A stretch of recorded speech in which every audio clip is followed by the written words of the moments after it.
Solve how to fix OBS not recording screen on Windows. 1. Turn off the preview window by disabling studio mode. 2.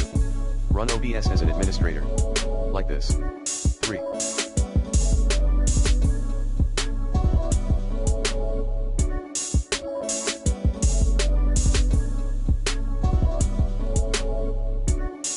Close unnecessary background programs by WTM.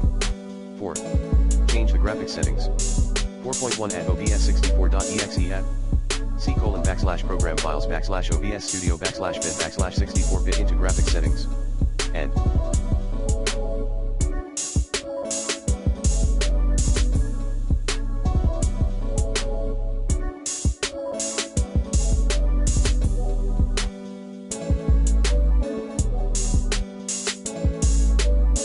To enable high performance. Like this. 5.